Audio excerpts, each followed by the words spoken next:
today we are reacting to Utada Hikaru is more than Kingdom Hearts. Let me know if I pronounced that right. Let me know if I pronounced her name correctly. And it's by Jikai. I've heard about her because of Kingdom Hearts, but I never listened to her music before.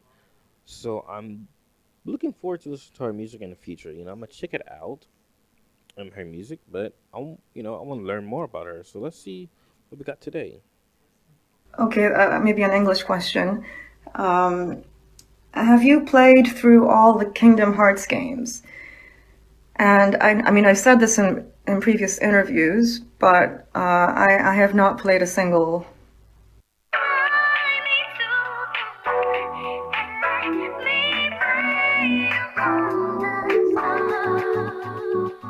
In Japan, Utada Hikaru is considered one of the most important pop singers of all time, while in the United States, Utada is mostly known for creating several theme songs for the role-playing game franchise Kingdom Hearts.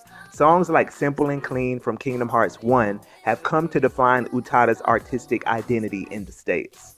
But my introduction to Utada was a bit different. Back in 2005, my best friend gave me a copy of Utada's English album, Exodus, before I was even aware that Utada was the voice behind those Kingdom Hearts theme songs. So I've always felt somewhat of a disconnect between my appreciation of Utada's music compared to most people in the States. To me, it always felt a bit jarring that someone as legendary and impactful as Utada was in Japan was mostly reduced to their work on a video game soundtrack to people in the States. That's kind of crazy though. Like it kind of brings back to like Gacha Gacha Kuta after about the whole downplaying stuff. Like she's well Utada. She's more than just Kingdom Hearts. Clearly, she's a pop sensation in Japan and in Asia as well, and probably other parts of the world. But here it's like she's just known for Kingdom Hearts. And like I said in the beginning of the video, I've heard about her because of Kingdom Hearts. I never listened to any of her music, which shame on me, but I do plan on listening to it in the future. I do plan on, learning more about her and listen to her music. And speaking of which, so since she has an English album, I don't know. That's, I don't say that's really interesting.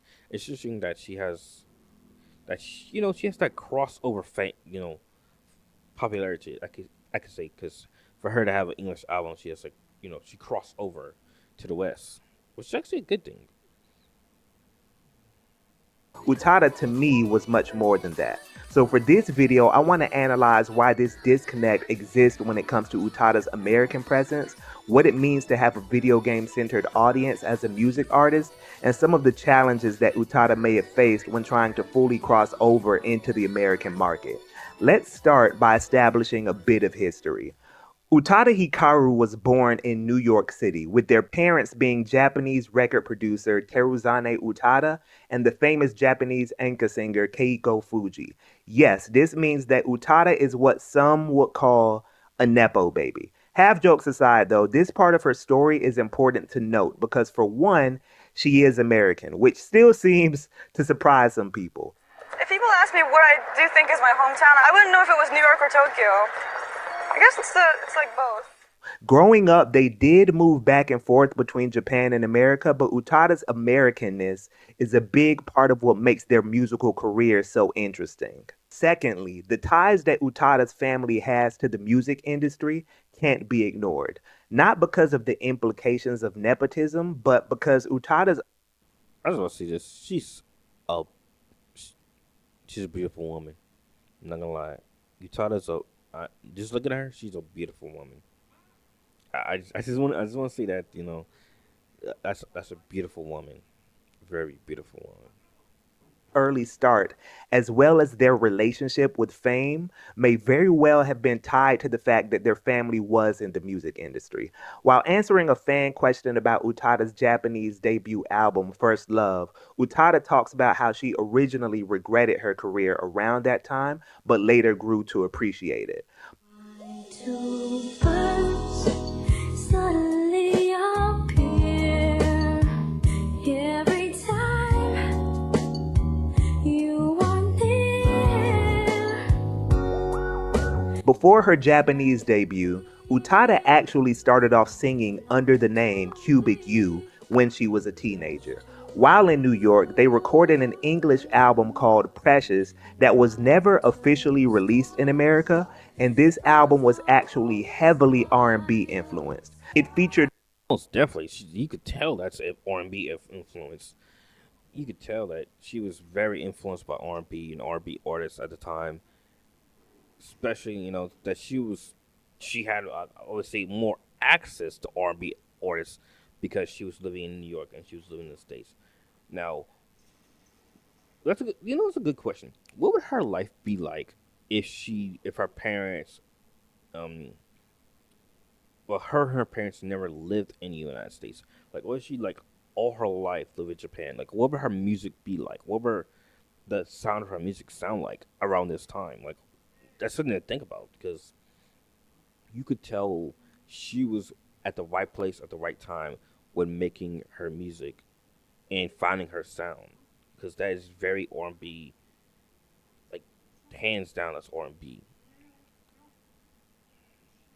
vocals from Jamal from the boy group Imagine, production oversight from R&B record producer See, like if she is like I was saying, like imagine what her life would be like if she didn't have access to this. If she didn't have like just that, just access and the drive and the creativity and just everything that that comes with music and that comes with R&B.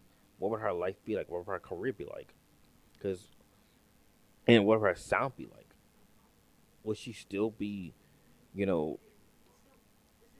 R&B like with somehow, some way, somehow, some shift and form, you know, in Tokyo? Would she like be able to find R&B music and fall? I guess I could say fall in love. I mean, I'm pretty sure that's the genre she loves singing. Like, would she have been able to? I don't know. It's just something to think about. Something to really think about. What life would be like if she and her family had no connection with the United States, no connection to New York. What their lives would be like. such as Booker T. Jones, a song with a rap verse. She's even spoken publicly about how she prefers black music. That's the thing. That's the thing. That's the thing I'm trying to figure out, bro. Like, if she had no connection to black music, what would her sound be like? And if she was still growing up and living in Tokyo, would she have access to black music? I mean, I know in 2026, I know now that Japanese people do have access to black music. I know there's plenty of Japanese people that love black music, love R&B and hip hop and all that. But I'm just saying, back then, I'm assuming it's like the 90s or whatever. I don't know if it was like something like how in the States we got anime and stuff. Like, like there was like a cultural thing where we were getting like stuff from Japan, and I don't know if Japan's getting stuff from the United States. That's something to look into. That's really an interesting topic, guys. If you can find me some like a video or something, or like research or something where I can like look into that cultural stuff, like the connection between Japan and the United States, that would be interesting. I would make a video about that. Like on the topic of like how United States got anime and Japan they got something in return culturally that um impacted them. But going back to Utada, it's like what would her life be like if she didn't grow up in the United States? Like, what would Like, would she still have like found a way to listen to black music? I want to know. I mean, like I said, I know people in Japan. I know Japanese people do have access and they do find ways. It's just would it still been would it still hit the same for her? Like, would it still mean something to her? That's the thing I want to know. Would it still mean something to her? And how would her friends or peers or people look at her? Like, will they look at her differently? Will they be like, "Oh, you're trying to be a gaijin or something, or you're trying to be different"? Whereas here in the United States, no one would care. No one would bat an eye. Like, it is what it is. I, I just don't. I just want to know. Like, would she have been like bullied or picked on because she prefers black music over whatever other music that her peers probably listened to at the time? I just want to know. Publicly about how she prefers black music. これはエイスベースとかヨーロッパ系の聞いてたんですけど、付き合ってる仲間っていうか友達がブラック系の音楽ばっかり聞いてて、それで聞き出しちゃうって、そしたらもうこっちの方が全然いいやとか思って。ブラックコンテンポラリーのやつだ。まあ最近の流行ってる普通のやってますね。でもズルズル。The reason the Precious album never debuted was reportedly because of label issues with Toshiba EMI. One reporter states that there was a lot of staff changes around this time and that the label was, quote, kissing up to her dad while making promises to give Utada their international debut. Utada's Cubic U era encapsulates the two things I mentioned earlier, their Americanness, her family connections to the music industry, and how those two things haven't fully quite come together in the way you'd expect. You could almost say that the shelving of this album and her eventual Japanese debut is also symbolic of how most of her career would go as a Japanese pop star, trying to bridge the gap between her American influences. I have a question. Is there any artists like her these days besides K-pop? I mean, I don't know if I would pick K-pop in that category of like R&B, but like, is there any artists these days that like are similar to Utada Hikaru? Like, I want to know. If so, put me on to those artists. I'm gonna check out their music in my personal time. I don't know how to do music reactions. I wish I could do music reactions, because if I could do music reactions, hey, that'd be great. Because I do love music. I do like listening to music. I don't mind listening to different types of music. But I do want to know, like, if there's any other like artists like in Japan or anywhere in Asia that have similar fame or similar like music style as Utada. In 1999, Utada made her debut as an artist in the Japanese market with her first Japanese language album, First Love. The album was a blend of 90s style R&B ballads and turn of the millennium pop music. This album was a smash success and remains the greatest selling Japanese album in music history. Utada was now seeing massive success ranging from commercials, sold out concerts, and even their own radio show called Tres Bien Bohemian, where they got to DJ their favorite music and interview popular music artists. This included Bon Jovi, Amel LaRue, one of the pioneers of neo soul, who Utada says had a major impact on her, and even the influential R&B artist Aaliyah, once again giving Utada an outlet to express her. That's really cool that they actually cross paths. That's really cool. Like, they crossed paths before Aaliyah's passing. That's another thing. Imagine if her and Aaliyah actually did a joint album together. That'd be really cool.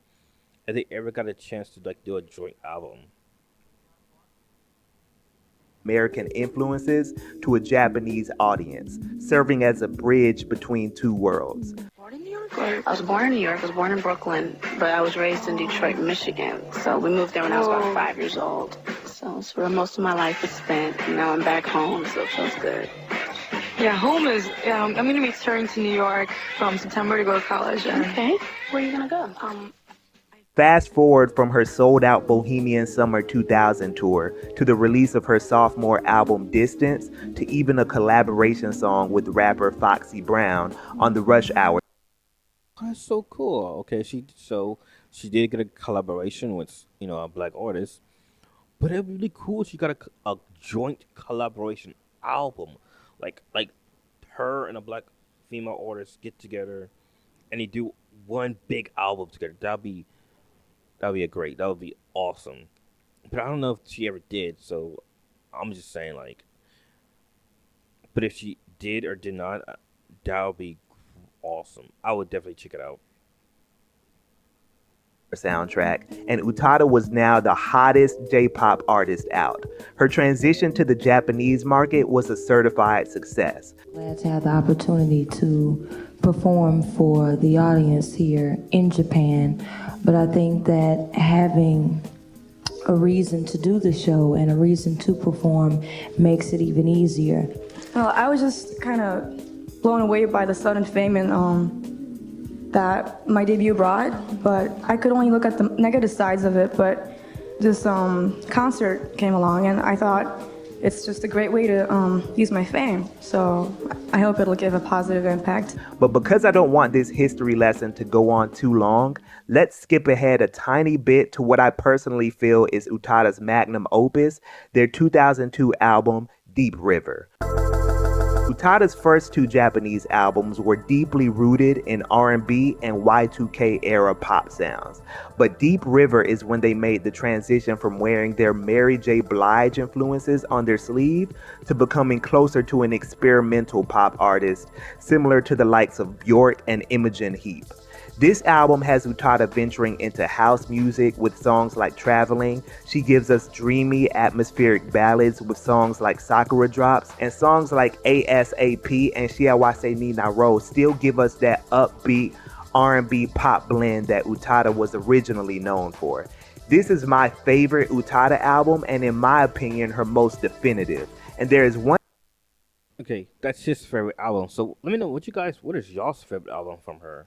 Let me know what y'all's favorite album is. I will check out all her albums, all her music in the future. So, but yeah, let me know what your favorite album is. One track on this album that would eventually be another landmark for the next phase of her career. Hikari, also known in America as Simple and Clean. Simple and Clean / Hikari is another experimental pop ballad from the Deep River album. This track would eventually be used as the main theme for Kingdom Hearts 1. The success of Kingdom Hearts and the inclusion of Simple and Clean would play a major role in exposing Utada to a wider American audience. Ironically though, her next attempt at crossing over would not be as simple. You see, Utada signed a new American record deal with Island Def Jam in March 20th, 2002. Kingdom Hearts came out in America on September 17th, 2002, and it was already out in Japan March of that year as well. This is important to note because it implies that Simple and Clean was not necessarily the core reason behind her new American record deal. In fact, funny enough, the collaboration Utada did with Foxy Brown on the Rush Hour soundtrack may be the actual catalyst for how she got her new record deal in the States, as the person who signed her, Leor Cohen, was the executive producer on that soundtrack. Leor Cohen talked about how his intentions were to set Utada up with big name producers like the Neptunes and Timbaland, and hopefully have the album out by late 2002 or early 2003. However, Utada was not only newly married, but also had major health issues around this time, and this pushed the album back to 2004. So between 2002 and 2004, there was a huge gap where Utada did not release a new album. The only significant exposure they had to the American market was the Kingdom Hearts theme, Simple and Clean. And this is what I believe changed the course of Utada's crossover potential. And there's several ways to look at this. For one, it's very hard to know whether the Western division and the Japanese division of Utada's team were intentionally trying to align her Island Def Jam record deal with the release of Kingdom Hearts 1. There isn't much information on that side of things, but these kinds of things do happen in the music industry. Regardless, whether the timing was intentional or not, because Utada's debut was delayed anyway, they were not able to pivot and take advantage of the momentum from Simple and Clean. So for 2 years in America, Utada was mainly just being exposed to a video game centric audience. I've talked extensively on this channel about the challenges that can come with being introduced to a video game centric audience. But in 2002 America especially, the same type of person playing Kingdom Hearts might not necessarily be the same type of person trying to dig deeper into an R&B singer that was being called the Japanese Britney Spears. That in Japan. Interesting. Yeah, that's true. I mean, that's very true. I mean, it would be hard to like get people to dig a little deeper and like find out more about this person's work. You know, it would be kind of hard, like trying to get people to be more into the actual art form, artwork of the person versus them just doing one song off of one video game, you know? That could be frustrating. I could see that. And you're basically like Britney Spears when you walk down the street. Add to the fact that Would you actually compare her to Britney Spears though? Like, is that a good comparison? Like, I don't know. Like, I don't know if that's a good comparison. Like, I would have to like again listen to her actual music to just like feel if that is a good comparison. there was not much Asian American representation in the music space, and you have a really steep hill to climb. Utada herself said in an interview with MTV, "People do ask me if I think I can make it in the States. I don't think it's the music that I'm concerned about. It's obviously that I look really different, and there really aren't any completely Asian people who are popular singers in the United States right now." And yes, the K. Yeah, was about to. Yeah, I ain't gonna lie. She was ahead of her time. She was ahead of her time. She was ahead of her time because looking now, 2026. Guess what's popular? K-pop. K-pop is very popular. I believe I have a little cousin that loves K-pop.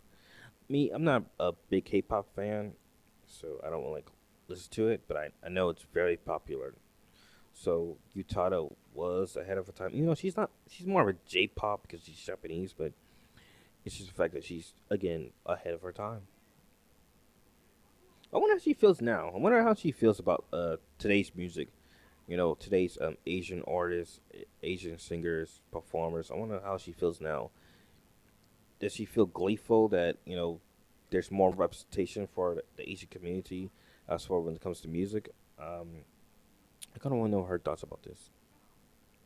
Pop industry has boomed in the last decade, but for a long time before that, and even now to a certain extent, J-pop and K-pop artists trying to get American exposure have mostly been relegated to anime conventions or Asian music-specific spaces, as opposed to being exposed to a more wider general audience. I just seen something, and I wanted to go back.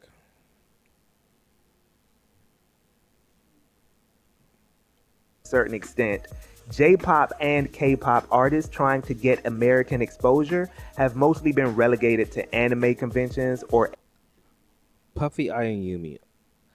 I feel like the same could be said for Puffy Ayumi because from what I know about them is that they're known for Teen Titans, the Teen Titans theme song, and they used to have like a cartoon on Cartoon Network. So that's the only thing I know about them. I have went back and like listened to like a song by them, but that's another these two I would have to go back and listen to all their music because again they are more than just Teen Titans and their cartoon they had on Cartoon Network. I think a while back I watched a video about them, but I could do a video just like for you Utada on Puffy Ayumi. I like Puffy Ayumi, like but yeah, they're I feel like they're just saying just they're known for one thing, but really here in the West, but in Asia they're very popular, which you know. Asian music specific spaces as opposed to being exposed to a more wider general audience. To my knowledge, Utada has not performed in these types of spaces, possibly because their team is highly aware of the optics, but more likely because her legacy as an artist, even in her home country alone, affords her much better opportunities. There is an exception to this that kind of counts that we'll discuss later though. With all of that said, let's get into how Utada navigated their next attempt at crossing over into the American market with their 2004 English album, Exodus.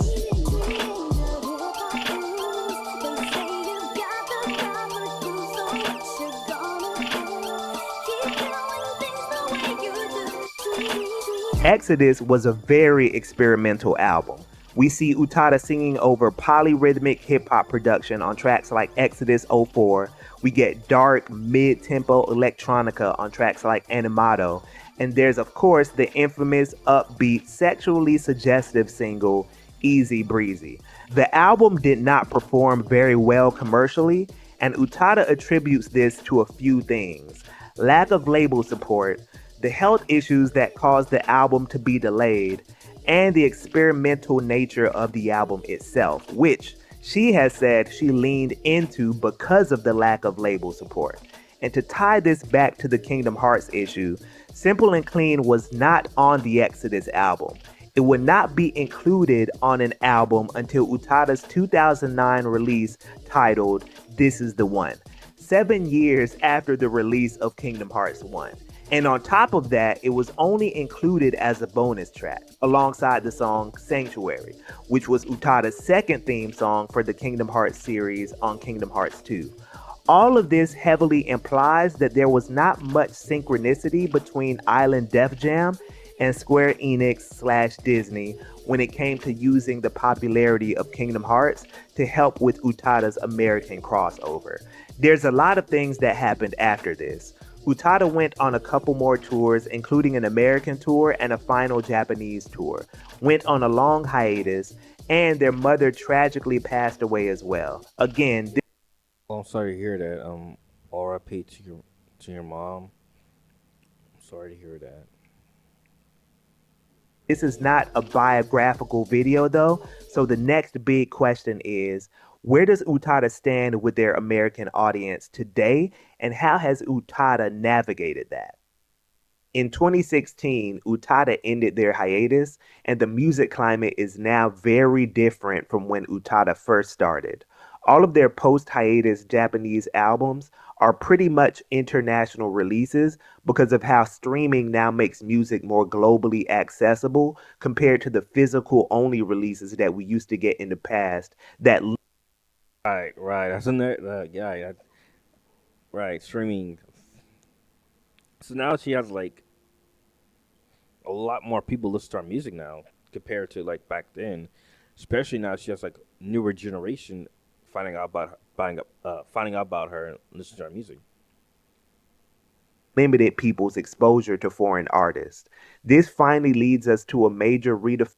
Plus, I think that's also what makes K-pop popular too, because this is actually I was thinking this is how made K-pop popular. Defining era for Utada's career, the release of their bilingual Japanese and English album, Bad Mode. Well, he's a boy and he's gay. Oh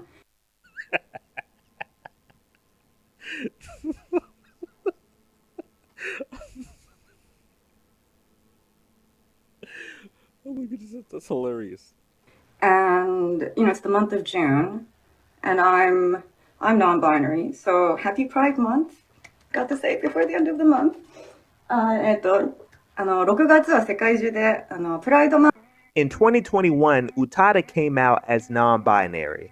They've stated that they aren't hung up on pronouns, but also have stated that they were tired of being asked if they were Miss or Mrs. This was a huge statement as far as their identity goes, and Utada's album Bad Mode would be the album that not only focused on their relationship with identity and self, but in my opinion is the global album release that they've deserved this entire time.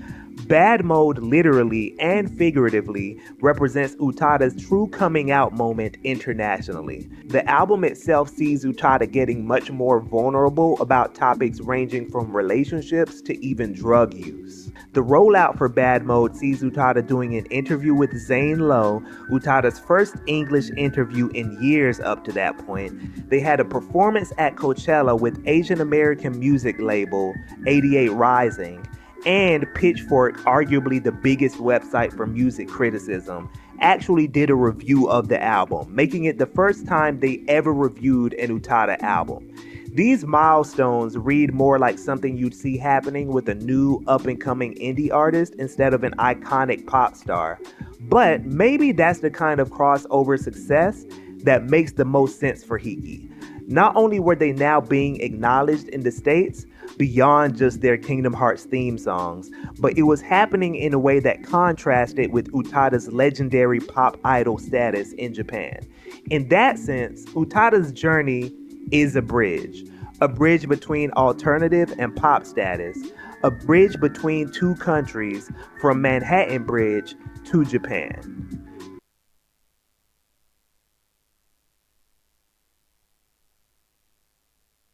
Well, guys, that is Utada Hikaru is more than Kingdom Hearts by Jikai. Let me know what you think about this video. Let me know what you think about this topic. I think it's pretty interesting. I learned a little bit more about her, and I'm glad she's living, in her truth. I'm glad that she's, um just happy with herself. She's happy with the way she wants to do things and the way she's living. I'm glad she's getting newfound fame these days, and yeah, I'll definitely will check out her music. I will definitely do that. But let me know what you think about this video. Let's have a conversation in the comment section below. Share the video, like it, subscribe to the channel. Until then, I'll see you in the next one.